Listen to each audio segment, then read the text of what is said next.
할렐루야.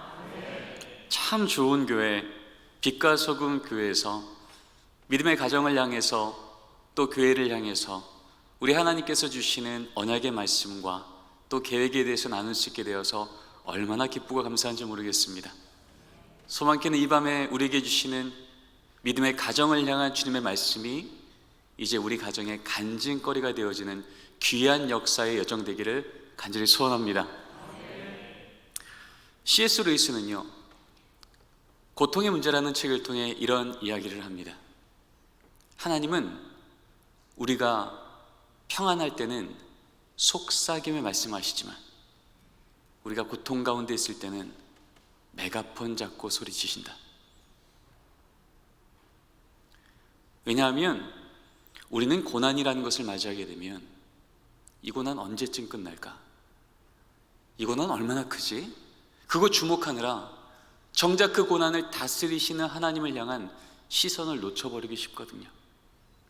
그래서 우리 하나님은 우리의 그런 연약함을 아시고 우리가 고난 가운데 있을 땐 이전보다 더 큰 소리로 외치시는 거예요. 길이 안 보이냐고? 내가 길이라고. 생명이 끊어질 것 같냐고? 내가 생명의 근원이라고. 거기 그렇게 멈춰있지 말고 여기 내 오른손 꼭 잡고 이 걸음 계속 같이 가자고요. 오늘 이 밤도 우리에게 찾아오셔서 이 코로나 위기 가운데 또 힘든 이 시대 가운데 우리에게 메가폰 잡고 외치시는 믿음의 가정을 향하신 하나님의 은혜의 말씀 들려지기를 소원합니다. 그래서 하나님의 백성들에게 있어서 고난 가운데 있을 때 진짜 소망은 우리가 기대하는 방법과 우리가 기대하는 그 시간 안에 그 고난이 바뀌는 게 아니라 그 고난을 언제든 능히 다스릴 수 있는 하나님이 우리를 먼저 찾아오시는 데서 소망이 있게 되는 겁니다. 야복강가에 야곱을 우리는 기억합니다. 자신의 형이 자기를 해하러 온다는 그 소문 듣고 그 문제 끌어안고 어찌할 바를 모를 때 우리 하나님 야곱을 먼저 찾아오시는 거예요. 야곱아, 너 그 문제 끌어안고 씨름하지 말고 그 문제를 능히 다스릴 수 있는 나 끌어안고 씨름하자. 야곱이 문제가 아닌 하나님을 끌어안고 씨름하기 시작할 때 그 밤엔 상상도 못했던 소망의 새벽을 맞이한 줄 믿습니다. 홍해 앞에 모세 어떻습니까? 앞에는 홍해가, 뒤에는 애굽 기병대가 달려오는 이 위기의 상황에서 하나님 또 그 모세를 찾아오십니다. 모세야, 두려워하지 말고 너희를 위하여 싸우는 나를 보라 말씀하시며 바다 위로 손을 내밀어 외치라고 하셨을 때 나를 죽일 것 같던 그 홍해 바다는 나를 죽이러 달려오는 애굽 기병대를 눈앞에서 수장을 시키시는 생명의 바다로 뒤집어진 줄 믿습니다. 여러분, 130여 년 전에 이 조선 땅 어떻습니까? 하나님을 아는 백성들이 많아서 하나님 우리 좀 도와주십시오라고 해서 하나님이 오신 게 아니에요. 아직 이 땅 가운데 하나님을 아는 백성들이 찾아보기 어려울 그때 하나님 먼저 선교사 손에 이 귀한 말씀 들려보내셔서 여기 생명이 있다고, 여기 우리를 향한 하나님의 계획이 있다고 먼저 찾아오셔서 그 말씀 앞에 아멘했던 백성들을 통하여 뺏겨버렸던 나라를 되찾게 하시고 전쟁의 폐허 위에도 지금 빛과 소금 교회처럼 이렇게 하나님 나라 든든히 세워가는 하나님의 영광의 교회를 세워주신 줄 믿습니다. 오늘 이 밤 우리가 코로나로 인하여서 이전처럼 모이기가 쉽지 않고 그래서 온라인으로도 또 같이 예배를 드리는 상황일지라도 하나님, 상황이 여전히 어려울지라도 이 상황을 능히 다스리실 하나님 그 말씀 가운데 소망이 있습니다. 이 믿음 갖고 지금 이 자리에 나온 것은 우리에게 먼저 찾아와 주셔서 그 믿음 주시고 그 능력 주셨던 하나님의 먼저 오신 은혜가 있는 줄 믿습니다. 여러분, 우리 그렇게 찾아오신 우리 하나님의 그 음성을 하나님의 말씀으로 듣겠는데요, 이 말씀 듣기 전에 우리 짧은 영상 한 가지 같이 보고 이어서 말씀을 듣도록 하겠습니다.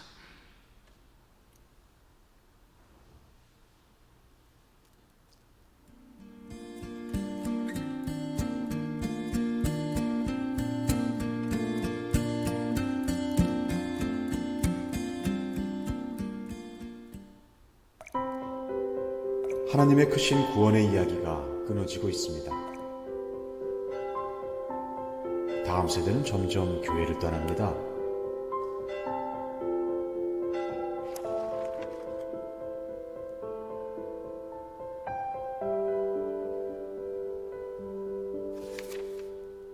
모든 사람에게는 자신만의 이야기가 있습니다.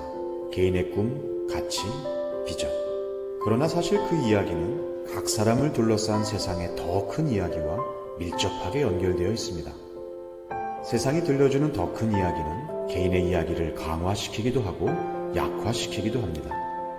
지금 교회에서 아이들이 하나님의 이야기를 정기적으로 듣고 있다 하더라도 그 아이를 둘러싼 세상이 전혀 다른 이야기를 계속해서 들려준다면 아이 속의 하나님의 이야기는 점점 사라지게 될 것입니다. 사실 이러한 문제는 교회의 구조에서부터 시작됩니다. 원래 교회는 하나님의 이야기를 함께 나누는 하나의 가족 공동체였습니다.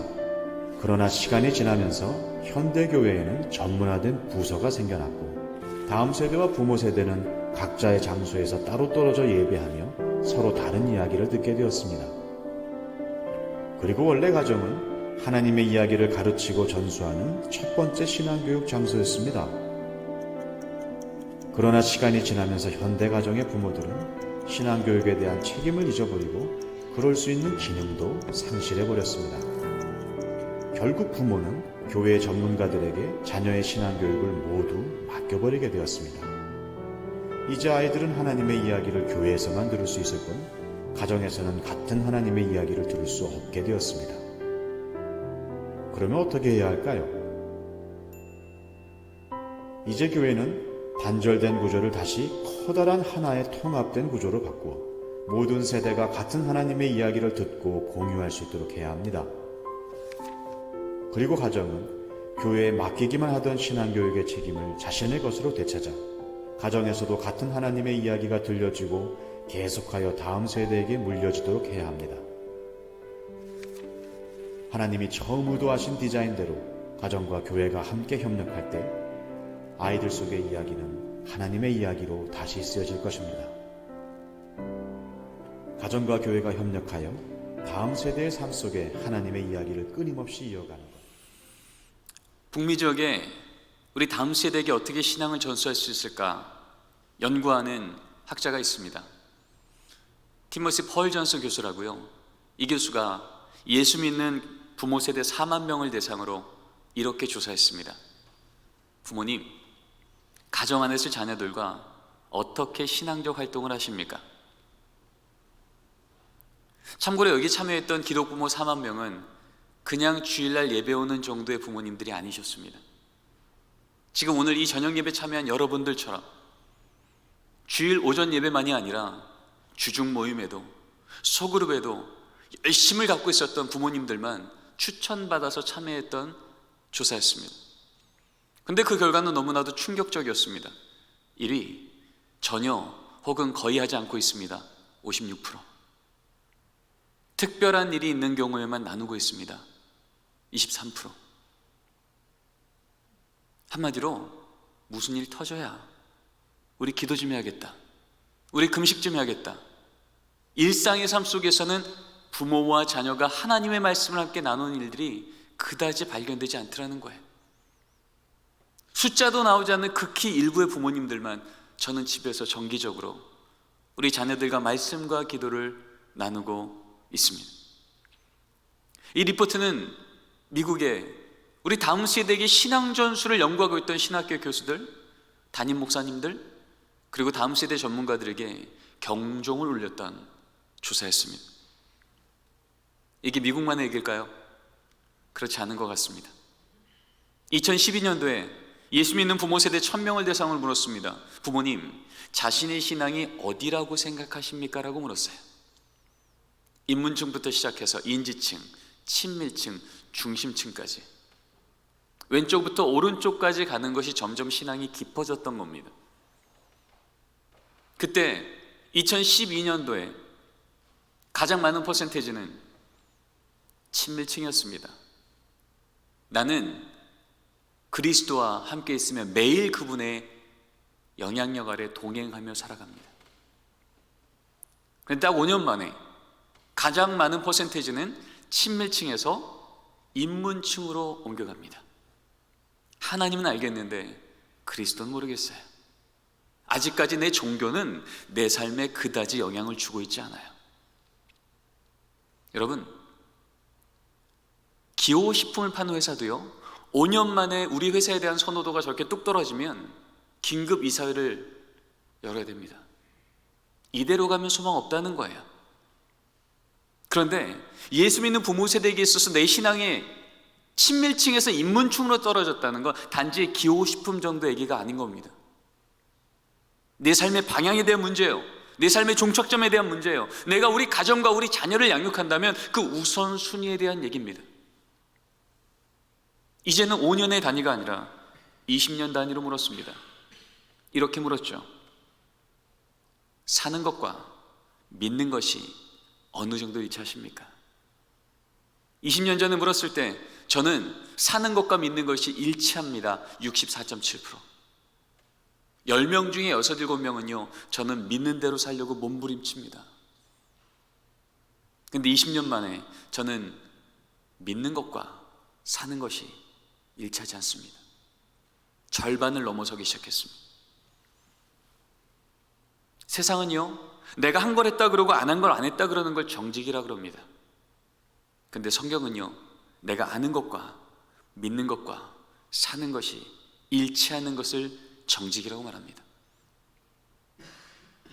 도대체 우리 대한민국의 예수 믿는 부모 세대 지난 5년간 아니 지난 20년간 무슨 일이 있었길래 스스로 이렇게 신앙이 뚝뚝뚝 떨어진다라고 할 리포트들이 우리에게 들리고 있을까요?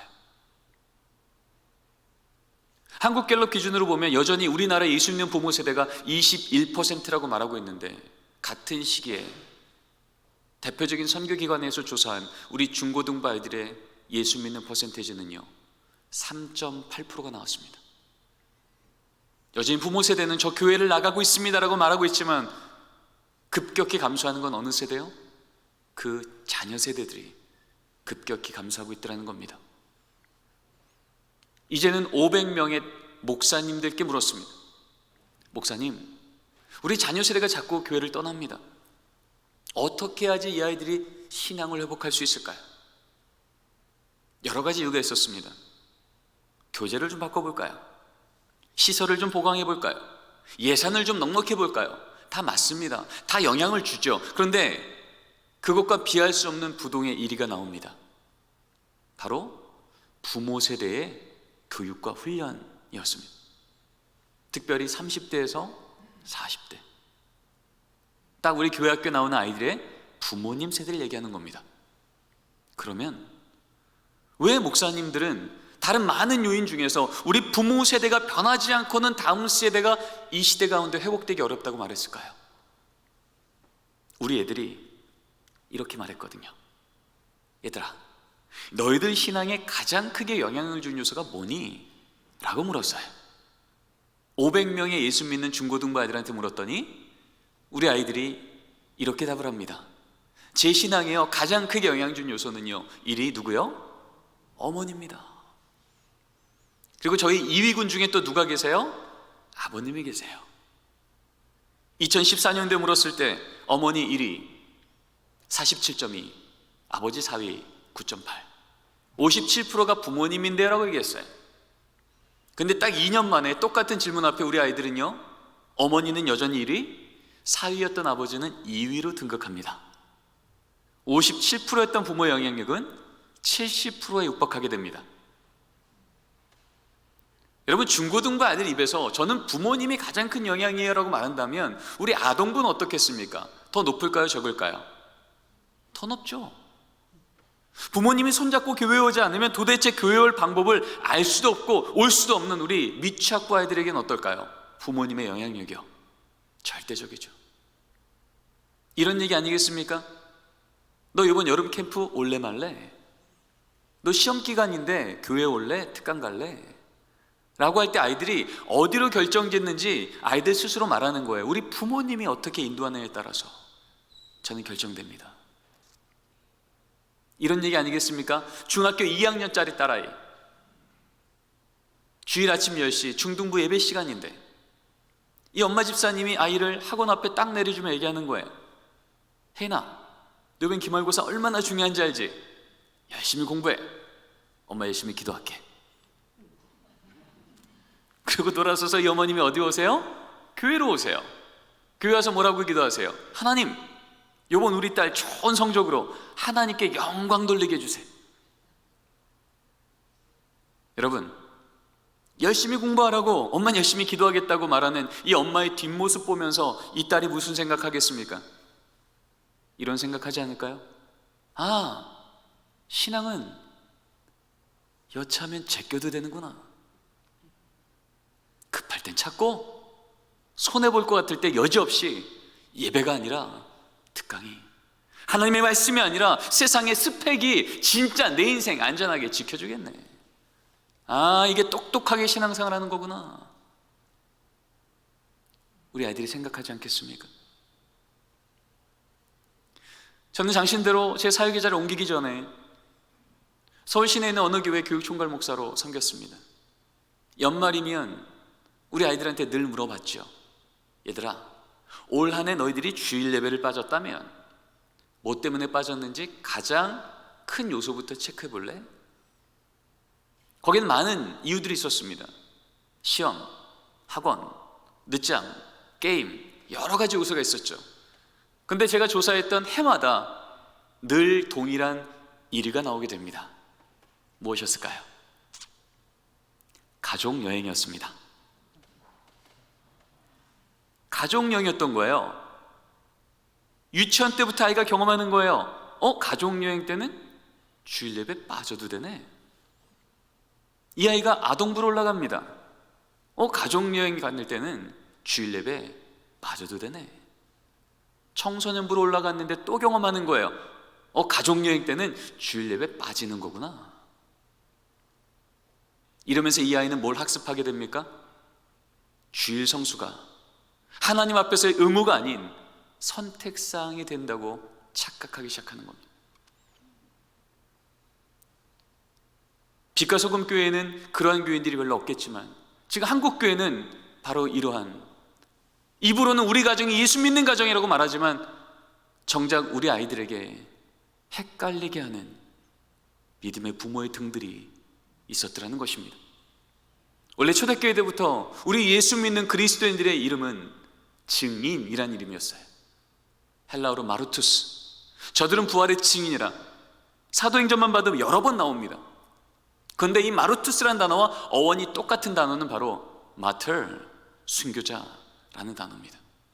한마디로 내 인생의 주인은 예수라고 말하는 것에 제한받으면 목숨 걸었다는 거예요. 그게 원래 우리 그리스도인들의 정체성이었습니다. 근데 지금 예수 믿는 21%의 이 부모 세대가 우리 자녀에게 목숨 걸고 전한 이름이 무엇입니까? 예수 이름입니까? 대학의 이름입니까? 도대체 우리 자녀의 인생에 무엇이 확실하게 잡히면 이제 우리 자녀 걱정 안 해도 되겠네 라고 말씀하시겠습니까? 하나님의 은혜입니까? 세상의 스펙입니까? 성경은요, 우리 다음 세대를 하나님께서 복 주신다고 말씀하실 때마다 하나님은 그 다음 세대와 직접 들어하시기보다는 그 다음 세대를 맡겨주신 부모 세대에게 명령하셨습니다. 너는 내가 내게 명한 이 말씀을 마음에 새기고, 머리에 새겨서 입으로 말하는 게 아니라 마음에 새겨 삶의 등으로 보이라는 겁니다. 앉았을 때든지 일어날 때든지 길을 갈 때든지 부지런히 가르쳐 지키게 하라고요. 바로 그때 그 믿음의 부모님의 삶을 통하여 우리 자녀 세대는 하나님을 믿는다는 것이 무엇인지를 배우게 된다는 것입니다. 창세기 1장부터 하나님이 인류 최초로 세우신 첫 가정 때부터 우리 하나님은 이렇게 명령하셨습니다. 생육하고 번성하라.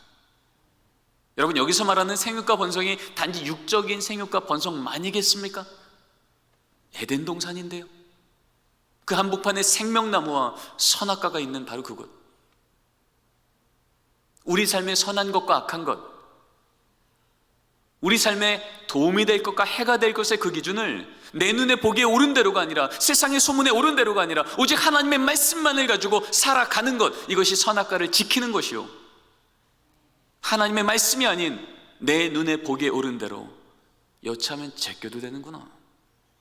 그것이 선악과를 범하는 것 아니겠습니까?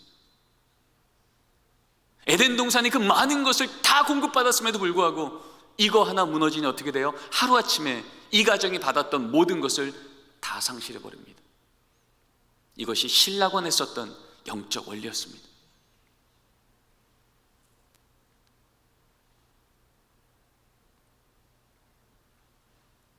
믿음의 아비 세대 아브라함을 하나님께서 부르시고 이제 가나안 땅으로 하나님께서 옮기신 지 24년이 됐습니다. Great Nation, 내가 이제 내 자녀를 통하여 큰 민족 이뤄줄게, 신앙의 명문 가문 이뤄줄 거야 라고 말씀하시고 나서 지금 이 아브라함이 가나안 땅 온 지 24년이 됐어요. 창세기 17장 말씀입니다. 근데 어찌된 일인지 하나님이 이 가정에게 약속대로 다음 세대를 안 주시는 거예요. 그때 아브라함이 불만이 있지 않았겠습니까? 의심이 있지 않았겠어요? 혹시 하나님이 약속하신 것 까먹으셨나? 잊으셨나? 이 답답함과 이 원망을 가지고 살아가고 있던 이 아브라함에게 하나님이 24년 만에 아브라함이 99세 때 그 앞에 나타나셔서 이렇게 말씀하십니다. 아브라함아, 나는 전능한 하나님이야. 무슨 말일까요? 나 24년 전에 너의 자녀 복 준단 말 잊지 않았어. 그런데 너는 내 앞에서 행하여 완전해야 된다. 히트, 할레크, 레파나이.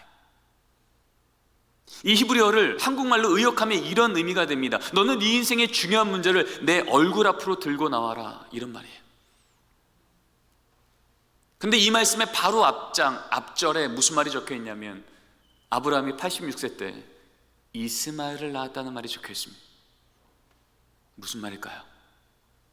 아브라함아, 너 인생 가운데 자녀의 문제가 그렇게 중요하다면서, 근데 너 13년 전에 이스마엘 만들어낼 때 그 문제 내 얼굴 앞에서 나와 같이 상의한 거 맞냐?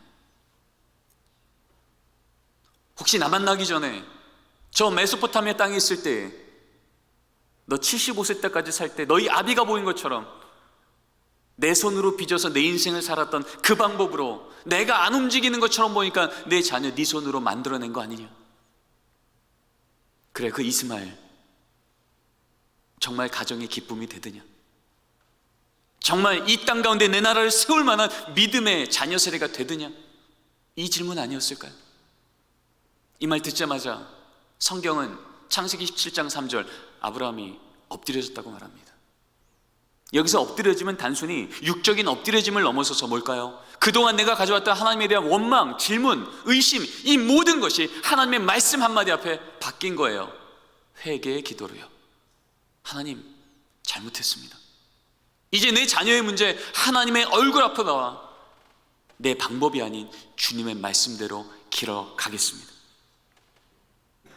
그때 하나님은 이 아브라함의 이름을 아브라함에서 아브라함으로 바꾸시고 24년간 지연된 것처럼 보였던, 아니 취소된 것처럼 보였던 우리 가정을 향한, 다음 세대를 향한 하나님의 약속, 이삭을 그 다음 해에 간증거리로 주신 줄 믿습니다. 성경은요, 다음 세대를 하나님께서 복 주신다고 말씀하실 때마다 하나님은 늘 그 부모 세대에게 명령하시며 그 말씀대로 순종하는 걸음을 주목하고 계셨던 겁니다. 시편 78편에 이런 말씀이 적혀 있습니다. 다윗이 고백한 거죠. 하나님, 우리가 이를 우리 자손에게 숨기지 아니하겠습니다. 이가 뭐예요? 여호와의 영예와 그가 행하신 능력과 그의 사적을 우리 다음 세대에게 하나도 빠뜨리지 않고 전하겠습니다. 작은 돌멩이 하나로 골리앗을 쓰러뜨렸던 그 간증거리들을 우리 자녀 세대가 다 기억하게 전하겠다는 겁니다. 우리 부모 세대가 만난 그 하나님, 그 놀라운 하나님의 역사하심을 나만 기억하는 게 아니라 내 자녀 세대가 함께 기억할 수 있도록 하나님 숨기지 않고 다 전하겠습니다. 이 말씀 우리 하나님 너무 기뻐 받으신 거예요. 그래서 시편 한복판에 적어 놓으신 겁니다. 신약 성경에 나와 있는 많은 다음 세대에 대한 하나님의 양육 방법 말씀 중에 대표적인 말씀이 나오죠. 에베소서 6장 4절 말씀입니다. 내 자녀를 노엽게 하지 말며 주의 교훈과 훈계로 양육하라. 한마디로 성경 가르치고 기도 가르치란 얘기예요. 여러분 어떻습니까? 이 말씀이 교회 학교 선생님한테 먼저 주신 말씀입니까? 아니면 믿음의 부모님께 먼저 주신 말씀입니까? 부모님이잖아요. 언제부턴가 우리 한국교회 부모 세대들은 우리 자녀들이 어머님 이 말씀이 무슨 뜻이에요? 아버지 기도 어떻게 해야 돼요? 라고 물을 때 언제부턴가 이것을 우리가 설명하기 이전에, 내가 만난 하나님을 고백하기 이전에, 교회 학교 선생님이 전문가시잖아, 전도사님이 목사님이 전문가시잖아, 그분들한테 물어봐.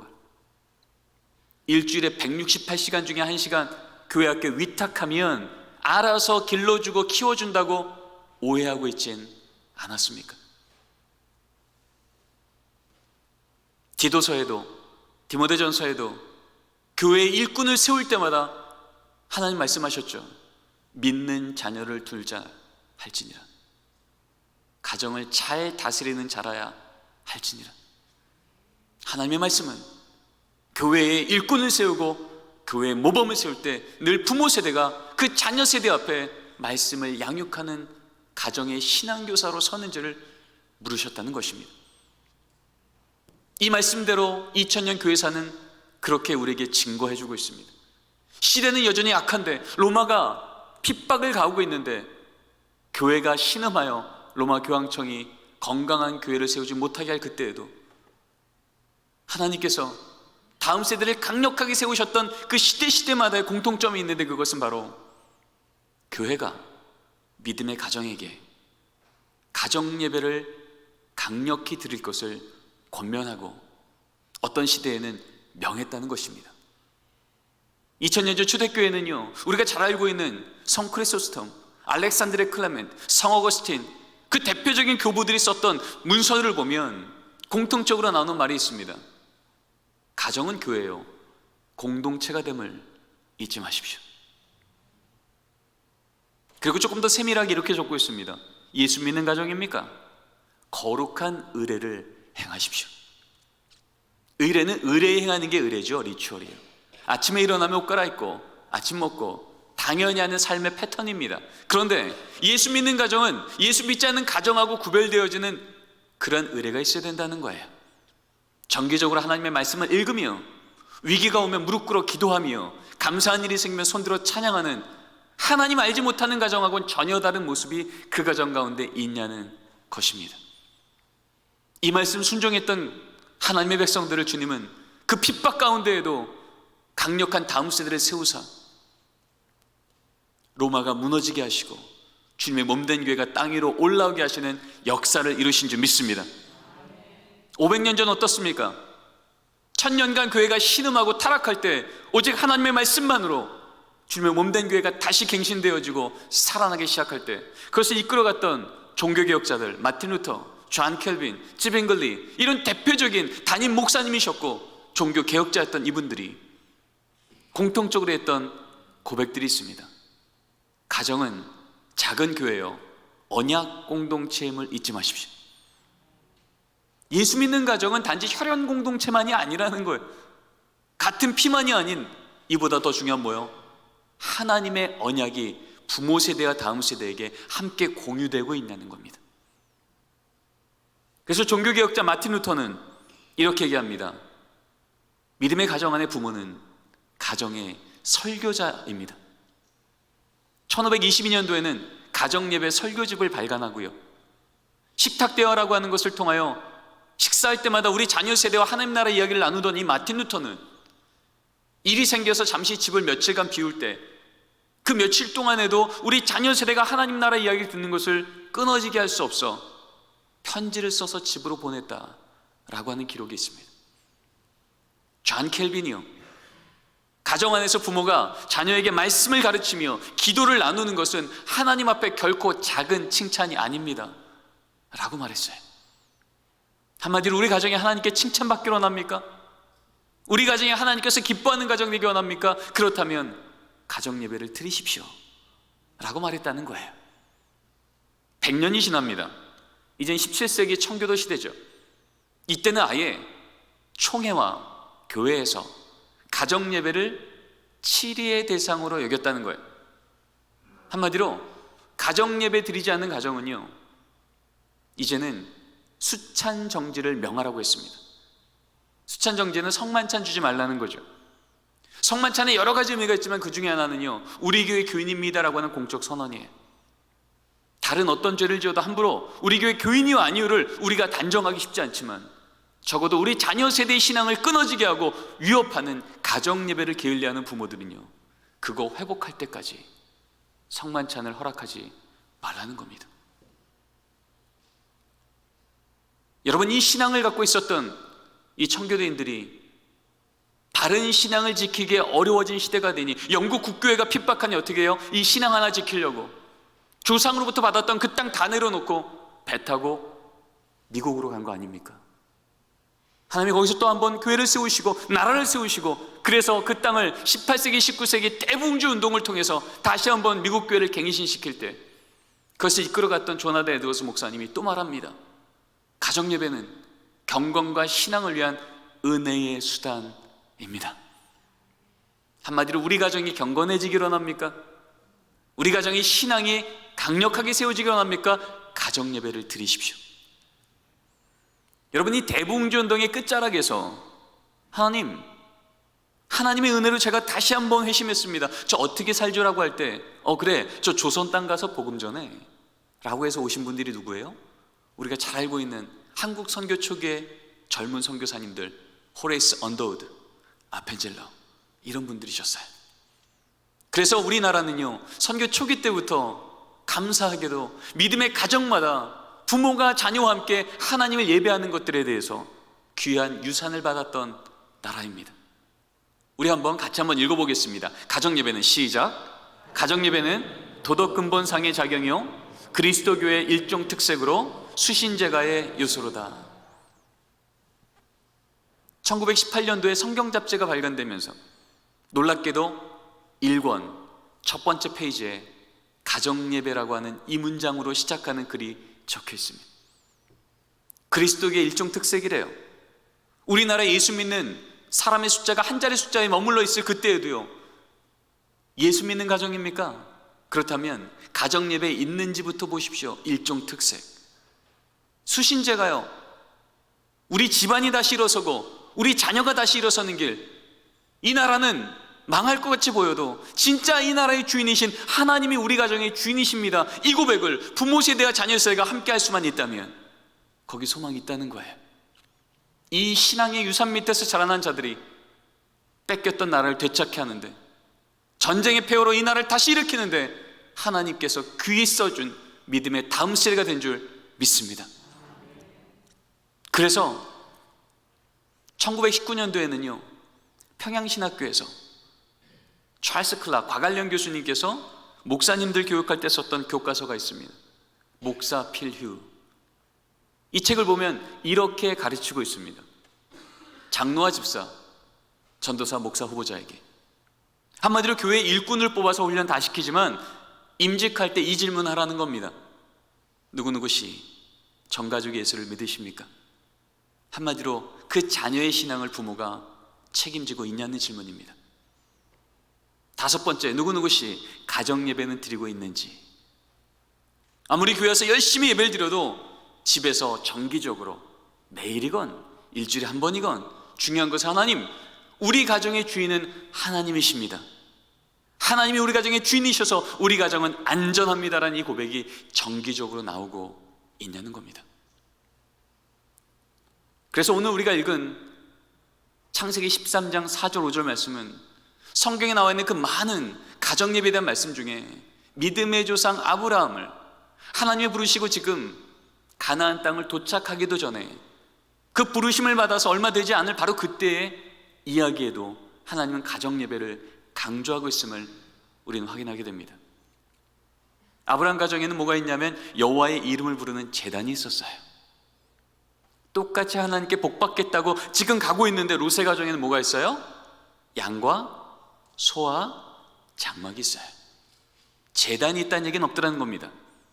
근데 이 말씀이 딱 나오자마자 성경은 롯의 가정은 소돔 땅으로 들어갔고 아브라함 가정은 가나안 땅으로 들어갔더라. 왜 그랬을까요? 여러분, 족장시대 때 아비 친족집을 버리고 다른 곳을 간다는 건 인생 걸었다는 거 아닙니까? 나름 믿음이 있었다는 거예요.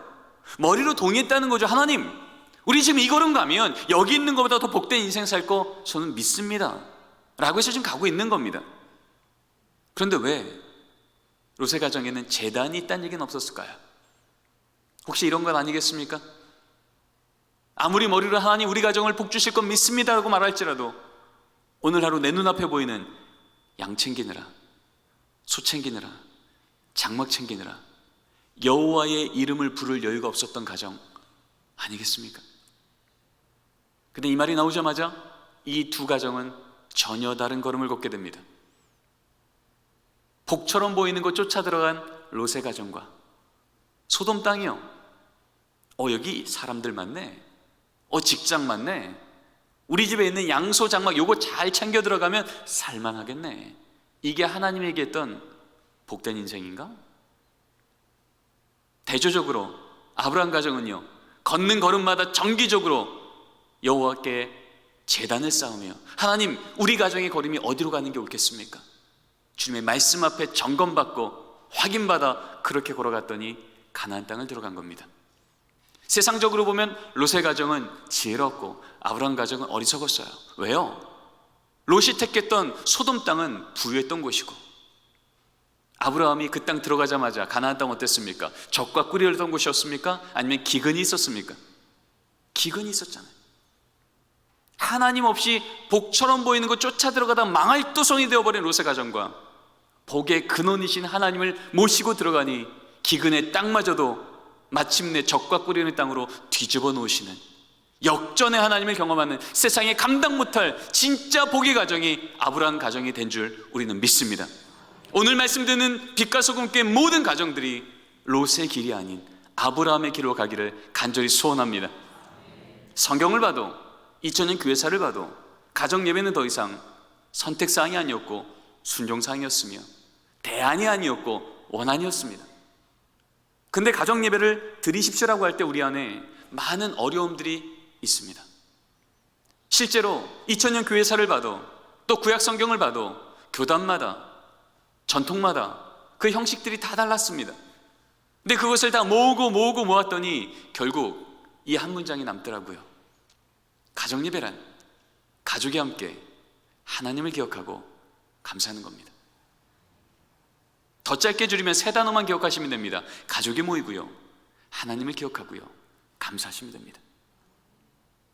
근데 우리 안에 많은 오해들이 있어서 알겠는데요, 우리 집에서는 가정예배 드리기 너무 어렵습니다. 여러분, 우리 하나님은 하지 못할 것을 말씀하시는 분이 아니시라 할 수 있도록 도우시고 우리 가정의 수준만큼이 아닌 우리 가정을 향한 계획만큼 그 역사를 이루시는 하나님이신 줄 믿습니다. 그런 의미에서 우리 안에 있는 오해들을 좀 풀어낼 필요가 있는 것 같아요.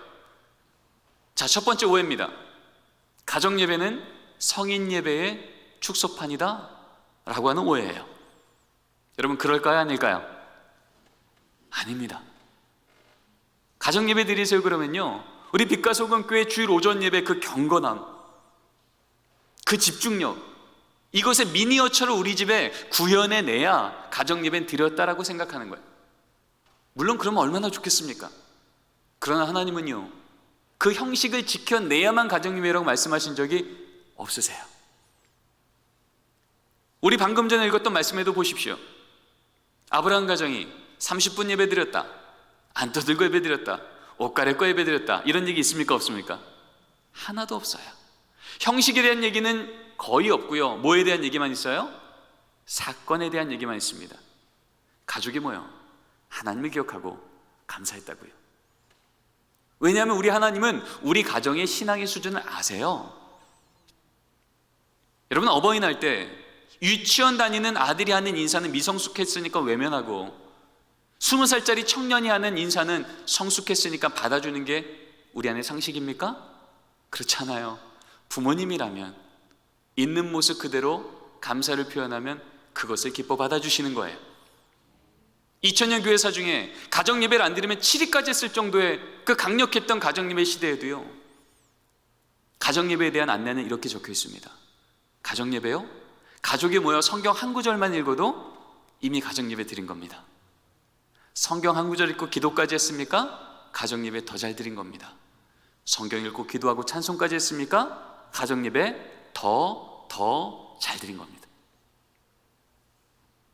여러분, 청교도 시대 때도요, 주일 성수와 가정 예배와 내가 일하는 곳이 하나님께 영광 돌린 곳 되게 하라는 이 3대 신앙의 원리를 선포할 때도요, 가정 예배 기준은 형식이 아니었어요. 사건이었습니다. 저희 집은 가정 예배를 12년째 지금 매일 드리고 있습니다. 그러면 가정 예배 시간 5분 전이 되면 제 자녀가 성경책 옆에 끼고 와서 아버님, 가정 예배 드릴 시간입니다. 준비하셔야죠. 여러분, 그렇게 저한테 말한 적이 있을까요, 없을까요? 단 한 번도 없습니다. 태어나서 가정 예배를 빠진 적이 없는 애들인데도요, 한 2, 3일에 한 번은요 늘 신실히 묻습니다. 아빠, 오늘 나 좀 빼주면 안 될까? 아, 나 오늘 머리 아픈데, 나 숙제 많은데. 여러분, 그럴 때마다 제가 너 오늘 태도 좋지 않아, 심각해, 아빠랑 얘기 좀 하자, 지적하고 혼내고 교정하면 여러분 12년간 가정예배가 올 수 있었을까요? 아니에요. 가정예배는 부모가 원하는 대로 자녀 행동을 교정하고 고치고 플레잉하는 게 아니고요, 가정예배는 프레잉하는 거예요. 있는 모습 그대로 기도하는 마음으로 나아가기만 하면, 자녀 행동을 교정하는 시간이 아닌 하나님의 말씀을 기억하는 시간으로 집중하면 우리 하나님 그 예배 받아주실 줄 믿습니다. 저희 집 그렇게 매일 예배 드리는데도요, 저는 아직도 저희 집 가정 예배 드리는 형식에는 적응이 안 됩니다. 눈은 천장을 보는데 손은 바닥을 쓸고요, 허리는 거의 연체동물에 입은 끊임없이 누나랑 동생이 떠들어요. 누나 왜 눈 떴어? 너는 왜 떴어? 뭐 이런 얘기가 끝까지 가는 거죠. 그래, 가정 예배는 형식이 아니라 사건이야, 말씀에 주목하자. 하지만 예배 끝날 때쯤에 제 마음속에 의심의 영이 충만해집니다. 도대체 얘는 예배나 드린 걸까? 제가 묻죠. 아들, 너 오늘 말씀 듣기나 했니? 그러면요, 분명히 제 눈에는 오늘도 장난치고 예배 망쳐버린 아들밖에 안 보이는데 그 입에서 이런 고백이 나오는 거예요. 아빠, 오늘 다윗이 골리앗 한 번 볼 때 여호와 6번 봤다는 얘기 아니야. 걱정 마, 걱정 마. 나도 힘들면 그럴 거야. 걱정 놓으세요. 아니, 초등학교 2학년 아이가 그러는 거죠. 여러분, 우리 하나님은 부모가 볼 때에도, 오늘 예배가 망쳤다 생각할 때에도 우리 자녀의 연약함에 제한받지 않으시고, 오늘도 심어놓고자 작정하신 주의 말씀을 심어놓으신 분이신 줄 믿습니다. 우리는 알고 있어요. 신앙은 부모가 주는 게 아니에요. 부모는 우리 자녀의 행동을 교정은 할 수 있으나 진짜 이 아이에게 신앙을 주시는 분은 하나님 한 분인 줄 믿습니다. 한 번은 제 연구실에 기자님이 오셨어요. 가정예배에 대해서 인터뷰를 하다가 매일 가정예배 드린다고 하니까 오늘 저녁 우리 집에 와서 촬영을 한다는 거예요. 말씀드렸지만 저희 집 가정예배 드리는 형식만 보면 여러분들 시험 들기 좋거든요. 아니, 12년을 예배 드리는데 저래요? 할 수 있을 것 같아요. 그래서 제가 기자님한테, 기자님 오시지 마시고 제가 사진 2컷만 찍어서 보내드릴게요. 그리고 이제 아이들한테 얘기하고 난 뒤 그날 저녁에 가정예배 드릴 때 찍었던 사진입니다. 성령 충만한 얼굴이에요. 전 이전까지 저런 얼굴을 가정예배 시간에 본 적이 없습니다. 근데 저렇게 찬양하고 있더라는 거죠. 말씀 듣는 모습입니다. 얼굴엔 온화한 미소와 허리는 꼿꼿이 펴고 성경을 뚫어지게 쳐다보는 저 집중력이요. 전 사진 찍으면서도 제 눈을 의심했다니까요. 쟤들이 저렇게 예배를 드려? 근데 제가 그날 저녁에 이제 잠을 자는데 잠이 안 오는 겁니다. 우리 애들은 어려서부터 왜 이렇게 위선적일까? 큰일 났다. 저거 다 조작인데, 저거 거짓인데, 전국 방송 나가면 어떡하지? 제 머리가 너무 복잡해서 잠이 오지 않는 거예요. 그때 하나님이 제 마음속에 이런 깨달음을 주셨어요. 그랬구나. 난 오늘도 우리 애들이 또 까먹었네 싶어서 또 지적하고 또 혼냈는데 아니었네. 다 알고 있었네. 찬양 저렇게 해야 된다는 거, 말씀 저렇게 들어야 된다는 거, 까먹어서가 아니라 아직 미성숙해서 못했던 거였구나. 시편 1편 3절 말씀처럼 철을 따라 열매를 맺으신 하나님, 오늘도 우리 부모는 우리 자녀가 가을에 열매를 맺기 원했는데 아니었네. 우리 자녀는 지금 봄이구나. 씨앗이 그 땅 안에 심겼을 때 땅 위로는 아무것도 안 보이지만 우리 하나님 그 씨앗 기억하여 주시고 때를 따라 물을 부어주실 때 보이지 않는 그 땅 안에도 어떤 일이 생겨요? 뿌리는 생명수로 힘있게 내려가고 줄기는 땅 위로 올라오고 있는 줄 믿습니다. 이걸 믿는 것이 믿음의 부모가 지켜내야 될 우리의 책임인 거예요. 여러분, 건물을 지을 때 설계도는 완벽하게 그리지만 진짜 건물이 올라가는 건 그 설계도대로 벽돌이 한 장 한 장 쌓일 때마다 벽돌만큼 건물을 세워지는 겁니다. 하나님 우리 자녀들에게 완벽한 설계도를 이미 보여주셨어요. 그러나 아직 미성숙해서 그 건물이 보이지 않을 때 왜 그 건물 안 올라왔냐고 지적하는 게 아니라, 우리 자녀 연약하면 모습 볼 때는요, 지적할 이유가 아니라 기도할 이유가 되는 줄 믿습니다. 하나님 오늘도 하루만큼의 은혜를 부어 주시옵소서. 하루만큼의 믿음의 벽돌 쌓아 주시옵소서. 그때 하나님의 때에 하나님의 완전한 계획이 우리 자녀의 삶을 통해서 드러나게 될 줄 믿습니다. 두 번째 오해입니다.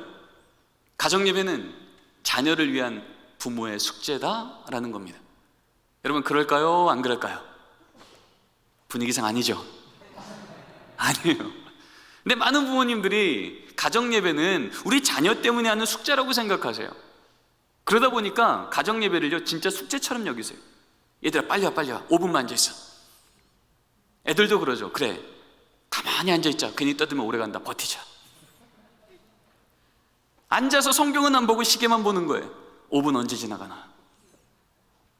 여러분, 하나님의 드리는 예배는 이렇게 드리는 게 아니죠. 여러분, 가정예배는요 자녀 때문에 하는 숙제가 아니고요, 온 가족을 위한 하나님의 축복의 시간인 줄 믿습니다. 우리가 원하는 그 재정, 그 지혜, 그 건강, 그 모든 상황을 홀로 주관하시는 하나님, 그 복의 근원이신 하나님의 말씀을 부모와 자녀가 함께 듣는 자리야말로 진짜 축복의 시간이죠. 근데 자꾸 숙제처럼 여기시니까 가정예배를 가족 모임처럼 하고 있어요. 여러분, 가족 모임 아시죠? 부모님이 하고 싶은 얘기 다 하는 시간이에요. 그러다 보니까 하나님의 말씀을 읽어도 이렇게 됩니다. 항상 기뻐하라. 데살로니가전서 5장 16절 말씀 읽습니다. 아버님이 얘기해요. 아들, 항상 기뻐. 얼굴 펴. 항상 기뻐. 얼굴 펴. 여러분, 그때 우리 아들이 무슨 생각합니까? 아빠도 인상 쓰면서 나보고 얼굴 피래. 분명히 하나님 말씀은 읽었는데 하나님의 음성은 들리지 않는 거예요. 어머님이 또 기도합니다. 하나님, 요즘 우리 딸 예전처럼 말 잘 듣던 딸로 좀 바꿔주시고, 이번 기말고사 10등만 오르게 해주시고, 제발 좀 만나지 말라는 걔 좀 안 만나게 해주시고, 우리 아들 게임인 좀 그만하게 하시고. 여러분, 이렇게 기도하는 순간 우리 자녀 귀에 이 어머님의 기도가 뭐로 들릴까요? 잔소리죠. 여러분, 물론 이 부모님의 기도는 정직하고 간절한 기도 맞아요. 그러나 그 기도는요, 여러분, 개인 기도 시간에 하십시오. 가정예배 시간은요, 부모님이 하고 싶은 기도 올리는 시간이 아니라 우리 가정이 오늘도 들어야 될 말씀을 경청하며 그 말씀을 동의하며 그 말씀이 정말이라면 하나님 다시 한번 소망 갖고 걸어가 볼게요. 그 말씀 앞에 응답하는 시간이에요. 그렇게 되면 이제 이렇게 바뀌겠죠. 항상 기뻐하라. 말씀을 듣고 나서 아버지가 얘기합니다. 아들, 항상 기뻐하란 말씀을 내가 듣고 나니 네가 건강한 것만으로도, 네가 믿음 지키고 있는 것만으로도 기뻐하지 못했던 내가 부끄럽구나. 하나님 말씀처럼 항상 기뻐할 수 있도록 노력할게. 너는 좀 어떠니? 우리 아들이 무슨 생각할까요? 고수인데 그러겠습니까? 그렇지 않죠. 이거 괜찮네. 도대체 안 변할 것 같던 아버지도 성경 말씀 한 구절 앞에서 변하시네. 나도 내 인생 좀 바뀌었으면 좋겠는데, 나도 우리 아버지처럼 하나님 말씀 한 구절 제대로 만나 내 인생 좀 바뀌었으면 좋겠다. 출구가 안 보이던 인생이 소망을 갖기 시작하는 겁니다. 어머님이 또 기도합니다. 하나님, 오늘도 우리 집에 또 어려운 일이 생겼습니다. 그럼에도 불구하고 이 어려운 상황을 아시는 하나님이 기뻐하라 하시니 이 어려운 상황이 간증거리로 바뀔 때까지 내 눈에 보이는 대로 함부로 원망하지 않게 입술에 파수꾼 세워주시고, 그 걸음 인도하신 주님의 손 꼭 붙들고 갈 수 있도록 이 여종의 손에 믿음을 더하여 주시옵소서. 여러분, 이 기도하는 동안 딸이 무슨 생각하겠습니까? 이쯤이면 우리 엄마도 하나님 원망해야 되는데, 이쯤이면 우리 엄마도 절망해야 되는데, 여기 신앙의 거인이 앉아있네. 나도 우리 엄마처럼 하나님 제대로 만나 어떤 상황에도 흔들리지 않는 안전한 인생 살고 싶다. 요즘에 성적 때문에, 외모 때문에, 돈 때문에 내 인생 너무 흔들려서 괴로웠는데 나도 우리 엄마처럼 하나님 깊이 만나 어떤 상황에도 흔들리지 않는 안전한 인생 살고 싶다. 이 딸이 기도가 뭔지를 그 자리에서 배우지 않겠습니까? 여러분, 우리 자녀는요, 지적해서 변하지 않습니다. 감동받을 때 변합니다. 오직 하나님의 말씀만이 우리 자녀를 감동시키시며 그 인생의 방향을 바꿔주시는 줄 믿습니다. 위기가 오면 무릎 꿇어 기도하는 걸 자녀에게 보이고, 아니 자녀도 함께 무릎 꿇려 기도시키고, 그렇게 기도하는 여정 중에 하나님이 아니고 설명할 수 없는 기적 같은 일이 우리 가정 가운데 임하면, 그때부터 이 자녀에게 하나님은 귀로 듣는 교리의 하나님이 아니라 눈으로 보는 살아있는 하나님이 될 줄 믿습니다. 자녀는 그렇게 기도를 배우는 거예요. 그러면 이 자녀 성장하면 부모를 떠나 살 때라도 위기가 오면 나도 모르게 무릎 꿇어 기도하는 자녀가 되며, 감사한 일이 생기면 하나님께 찬양하는 영성의 실력 갖춘 자녀로 하나님께서 세워주시는 줄 믿습니다. 여러분, 가정예배는 그런 시간입니다. 마지막 세 번째 오해만 풀고 오늘 말씀을 정리하겠습니다. 가정예배는 성경 지식 없어서, 시간 없어서 못한다 라고 하는 질문입니다. 그럴까요? 아닐까요? 아니죠. 여러분, 정말 중요한 건요, 시간 없어서가 아니라 시간 내서 하는 겁니다. 여러분, 코로나 때문에 예전에는 우리 가족 모일 시간 없어요 라고 많이 말했지만, 여러분, 코로나 때문에 우리 자녀들과 부담스러울 정도로 시간이 많아지지 않았습니까? 그럼 어떠세요? 가정예배 시간이 풍성해지셨습니까? 아니에요. 우린 다시 한번 깨닫게 된 거예요. 아, 그렇구나. 우리 집에 가정예배를 못 드렸던 건 시간 없어서가 아니라 우리 가정에게 주신 시간의 우선순위가 무너졌던 거구나. 오늘 말씀처럼 양 챙기느라, 소 챙기느라, 장막 챙기느라 여호와의 이름을 부를 여유가 없었던 가정 아니었습니까? 여러분, 저희 집은요 8시 반에 가정예배를 드립니다. 근데 오늘도 저는 저희 집에 그 시간에 들어갈 수 없어요. 그러면 저희 집은 오늘 제가 집에 못 들어가니까, 가족이 다 못 모이니까 가정예배 못 드릴까요? 그렇지 않아요. 어떻게 하면 드릴 수 있을까요? 저 빼고 드리면 됩니다. 왜요? 우리 하나님이 8시 반에 제가 빛과 소금 교회에서 말씀을 전하기 때문에 집에 못 들어가는 걸 아세요. 그럴 때면 제 아내가 저녁밥 먹을 때 애들한테 얘기합니다. 얘들아, 오늘 아빠가 빛과 소금 교회에서 가정예배 말씀 전하시냐고 오늘 가정예배 못 들어오시네. 그러면 가정예배 드릴 때 제 아들이든 딸이든 아주 짧은 기도를 이렇게 합니다. 하나님, 오늘 아빠 말씀 잘 전하게 하시고 돌아올 때 안전하게 돌아오게 해주세요. 이 30초도 안 되는 기도가 선포되는 순간, 여러분, 제가 없는 그 자리 뭡니까? 아빠의 부재입니까? 아니면 그 자리에 없는 가족을 온 가족이 기억하며 중보하며 영으로 하나 되는 시간입니까? 전자입니까? 후자입니까? 후자죠. 어떨 때는 8시 반에 저희 집이요 모두 차 안에 있을 때가 있어요. 그때는 아이들한테 얘기합니다. 얘들아, 하나님을 기억하고 감사하는 게 가정예배인데 오늘은 모두 차 안에 있으니 하나님의 말씀을 읽는 게 가장 분명한 하나님을 기억하는 거지만, 차 안에 있으니 우리 각자의 삶 속에 오늘 하루 하나님이 뭘 도와주셨는지 기억하고 감사해보자. 그러면 제 딸은 그렇게 얘기합니다. 아빠, 오늘 학교에서 걔랑 화해했어요. 그래, 하나님이 화해하는 마음을 주셨구나. 참 감사하다. 가족이 모였죠? 하나님을 기억했죠? 감사했잖아요. 제 아들한테도 묻습니다. 아들, 너 오늘 뭐가 감사해?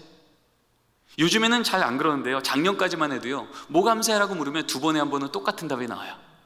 없는데. 맨날 없대요. 그럼 제가 묻죠. 너 오늘 저녁 반찬 뭐였어? 고등어구이. 그래, 고등어구이 누가 주신 거야? 마트가. 아니야, 마트는 판 거야. 누가 주신 거야? 어부가. 어부는 잡은 거야. 누가 주신 거야?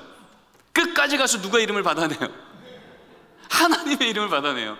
그럼 제가 그러죠. 그래, 하나님, 오늘도 너를 키가 자라고 지혜가 자라고 믿음의 어린이가 되게 하시려고 네가 알지 못한 그때 저 바다 깊은 곳에서 고등어 알을 낳게 하시고 자라게 하시고 잡히게 하시고 요리되게 해서 오늘 네 입에 넣어주셨네. 오늘 네가 먹은 것은 고등어 구이가 아니라 은혜 조각이네, 은혜 조각. 애가 씩 웃습니다. 내 입의 고백은 그렇게 말하지 못해도 먼저 이 믿음의 걸음을 걷던 이 믿음의 부모님의 고백으로 듣게 되는 거예요. 아, 이건 은혜 조각이구나. 반찬 하나를 봐도 하나님의 은혜 조각이라고 고백하며 자라난 아이와 뭘 해줘도 옆집엄만 안 그랬는데 왜 우리 집만, 왜 나만 비교하고 힘들어하고 짜증내며 살아가는 아이와, 여러분 정말 하나님이 이 시대에 영성의 실력 갖출 때 같은 걸음 가겠습니까? 가정예배는요, 우리 자녀는 아직 미성숙해서 그렇게 고백하지 못할지라도 믿음의 부모님의 신앙을 자꾸 듣게 되는 자리인 거예요. 개학 일주일 전부터 부모님이 이렇게 기도하는 걸 듣는 겁니다. 하나님, 이번 학기 우리 딸 좋은 선생님 예배해 주세요. 하나님, 이번 학기 우리 아들 믿음의 친구 학교에서 만나게 해주세요. 일주일 전부터 이 기도를 계속 듣는 겁니다. 그러다가 개학하는 날 학교를 딱 가면 만난 담임선생님 누구예요? 일주일 동안 기도했던 기도의 응답이에요. 거기서 만나는 친구들은 누구예요? 일주일 내내 기도했던 기도의 열매예요. 선생님을 봐도 기도의 열매, 친구를 봐도 기도의 응답이라고, 하나님이 내게 날 위해서 준비하신 선물이라고, 그 권위를 순종하며 기뻐하며 감사하며 시작하는 그 첫 학기와, 왜 그 선생님이 우리 담임선생님 되셨냐고, 왜 걔가 우리 반 됐냐고, 이번 학기 망했다고 짜증내며 화를 내는 그 아들과, 여러분 그 한 학기의 삶이 같겠습니까? 여러분, 이 4차 산업혁명이 들어서면서 점점 더 이 시대도 그렇습니다. 우리에게 경쟁력은요, 기계가 인간을 대체할 수 있는 것은 경쟁력이 아니에요. 인간만이 할 수 있는 것, 하나님이 만드신 인간만이 할 수 있는 그 고유한 능력이요, 사람을 주목할 줄 알며 소통할 줄 알며 공감할 줄 알며 공동체를 위해서 나를 희생할 줄 알며, 상황은 어려워도 상상하고 창의하고 하나님이 계시다면 이 길은 선하게 될 수 있다고 믿는 그 자신감이요. 여러분, 이것을 우리 아이들이 어디서 배울까요? 학교에서요? 학원에서요? 세상에서요? 아니요. 세상은 오히려 나를 희생하기보다는 내 것을 쟁취하라고 말합니다. 그러나 세상은 그렇게 해서 바뀌지 않습니다. 오직 하나님의 말씀대로 나를 죽여 하나님 나를 살려가는 그 리더의 걸음을 듣고 보고 배우며, 오늘 내게 있는 이 사건을 어떻게 성경적으로 해석해야 되는지 믿음의 부모의 등을 통해 그렇게 매일매일 배워가는 아이들, 바로 여기에서 이 시대를 뒤집어 놓을 믿음의 다음 세대가 세워질 줄 믿습니다. 그 위대한 역사가 빛과 소금 교회, 이 좋은 교회를 통하여 그렇게 매일매일 자라나기를 간절히 소원합니다. 말씀을 정리합니다. 제이슨 헬로폴로스가 이런 얘기를 합니다. 그 회사를 통하여 볼 때 기독교 가정의 가장 강력한 특징 중에 하나는 가정예배였으나 지난 한 세기 동안 우리에게 이 위대한 신앙의 전통이 사라지고 있다고요. 이게 이 시대를 보는 신학자의 탄식입니다. 그러나 우리 빛과 소금 교회는 지금까지도 잘해왔던 것처럼 이런 고백으로 우리는 바뀌기를 원합니다. 함께 읽겠습니다. 교회사를 통하여 볼 때 기독교 가정의 가장 강력한 특징 중에 하나는 가정예배였으나 이제 앞으로 우리에게 이 위대한 신앙의 전통이 다시 살아나고 있다. 오늘 말씀 듣는 모든 가정마다 이 고백이 간증되기를 소원합니다. 이미 이 귀한 걸음을 걸어오고 있는 것을 알고 있습니다. 그 걸음 멈추지 마시고 더욱더 힘있게 나아갈 때 하나님의 꿈이 우리의 간증되어지는 놀라운 역사가 빛과 소금교회 계속해서 일어나기를 간절히 소원합니다. 우리 함께 결론 읽고 마치겠습니다. 함께 읽겠습니다. 가정예배는 대안이 아니라 원한입니다. 가정예배는 시간 없어서가 아니라 시간 내서 드려야 합니다. 믿음으로 세워가는 가정예배 걸음을 하나님은 기억하시고 역사하여 주십니다. 아멘. 기도하시겠습니다. 주님 감사합니다. 믿음의 조상 아브라함을 세우셨을 때부터 양 챙기느라 소 챙기느라 장막 챙기느라 여호와 이름을 부르지 못했던 롯의 가정이 아닌, 걷는 걸음마다 일주일에 한 번이건 매일이건 여호와의 이름을 부르는 제단을 쌓고 하나님의 도우심을 구했던 아브라함 가정을 마침내 믿음의 명문 가문으로 세웠듯이 하나님, 우리 빛과 소금 교회의 걸음을 지금까지 그렇게 인도하신 것처럼 앞으로도 더욱더 든든히 이 믿음의 걸음 허락하여 주시옵소서. 감사하며 예수님의 이름으로 기도드립니다. 아멘.